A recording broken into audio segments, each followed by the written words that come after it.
Thank you very much, Chair, and thank you to our speakers. I think everybody in this room knows, from deploying firefighting aircraft to Greece, Spain and Portugal during devastating wildfires, to sending emergency power generators to my own country in Ireland last year over Storm Eon, or mobilising water pumps and rescue teams when floods struck Belgium and Germany. This programme is one of the strongest ambassadors of the European project.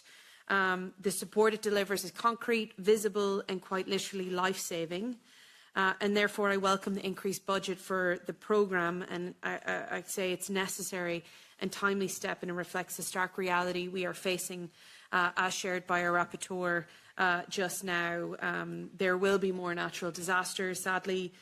We will absolutely face health crises, and complex emergencies are becoming more frequent, more severe and more interconnected. So therefore our response has to be faster, more flexible and better equipped. So I have two specific questions for Commissioners, the speakers on behalf of the Commission, I should say. The current proposal does not provide sufficient flexibility to amend the final budget allocation in urgent situations or when unforeseen events affects original planning. And I note one of the speakers said they would get a risk assessment and how to mitigate from each member state. Very difficult to call that when emergencies are ongoing and they happen quite last minute. Recent years have shown how rapidly priorities can shift, sometimes within weeks and not years, despite our inability to be flexible. Member states need that flexibility.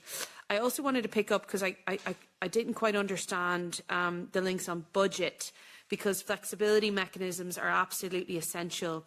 So my question is, how does the Commission intend to ensure sufficient budgetary flexibility to match the increase in incidents of disasters, and when concrete steps are foreseen to further reinforce the Union's response capacity? I just want to pick up on Vladimir's point just now on the visibility and public awareness of EU disaster response, including efforts to counter disinformation in this space, is not an eligible action for funding under this programme, and I think that's a miss. During natural disasters and health crises, clearly and timely communication is not about visibility, it's also about public safety, trust and effectiveness. And sadly, we've seen a misinformation share in our last Storm Eon from a member of this House, which created more confusion than it did save people. Two questions, quite specific: budget and flexibility, and really look forward to getting into this with many of our colleagues. Thank you.